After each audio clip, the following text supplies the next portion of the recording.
Here on such a frequency because I believe last week I published a podcast around creating your 5-year vision, which was inspired by the book Be Your Future Self Now by Benjamin Hardy. And I think one thing I often quote or drop a lot of books that I read that apply to these things. But you talked about it at the top. We're not reading just for reading's sake. It's reading for application's sake. So in that book, it said, be your future self now. Write a letter to you as if you're your future self 5 years from now. I actually did it. And this is the separator because most people, when given it, they're like, all right, I got it. No, go and do the thing about the book that we read because that's why we're reading the book.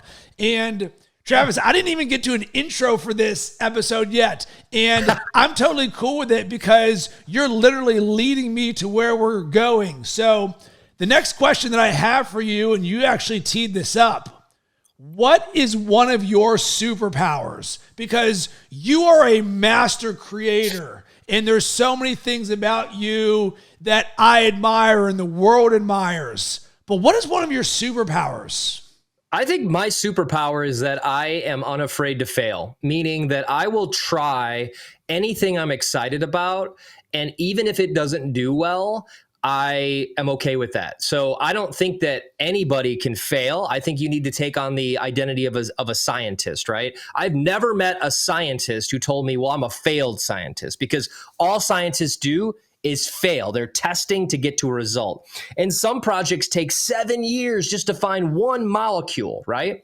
But if you think of everything you do as an experiment, then you cannot fail because you're just testing things. So I'll start a business on a whim and test it out. And if it works, awesome. And if it doesn't, I don't care if someone says, oh, that didn't work. I just say, yeah, great. It didn't work. Now I know what not to do. Let's move on to the next thing. So I think by my superpower is that, I have this kind of, I don't really care what people think of me as much as I care what I think of me. And if I don't try something that I'm excited about, I will think less of me, less than if I do it and it doesn't work, right? So I challenge everybody to try as many things as possible and, give it a good effort. But if it doesn't work, that's not a reflection of you. It's actually a reflection of how willing you are to test new things. And in my life, those tests have always brought me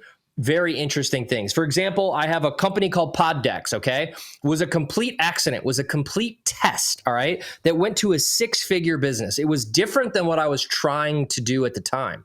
But had I not been willing to go, I'm going to try this out, put it out there with a chance that it fails, then I wouldn't have that aspect of my business, right? Everything you do from this point forward, all you have to do is tell yourself, it's okay, I'm learning. It's okay, I'm testing, and then you cannot fail. But people are so afraid that the thing they're going to try isn't going to work that they never even take a step towards it, and they'll never know. And that's one of the biggest things that pushed me to work so hard and do my own thing is that I visualize, I'm a visualizer. I visualize laying on my deathbed riddled with cancer. And the thing that really bothered me the most in that visualization was that I never really went for it to see if I could build my own empire. And after I had that realization, I thought, I don't want to have that feeling. I want to go down thinking, I tried everything and I had a damn good time doing it. So just listen, you can do this by simply saying, I am simply testing and there is no failure. Oh, I love that so much. And Travis, you and I both being creators, one of the things that I teach, and I know you do as well, and maybe not in these exact words, is creating imperfect content. Because when we look at what stops people from building their brands and publishing content, it's, I've never done this before. I don't know what to say. I don't like the sound of my voice. Insert whatever self-limiting belief that is out there.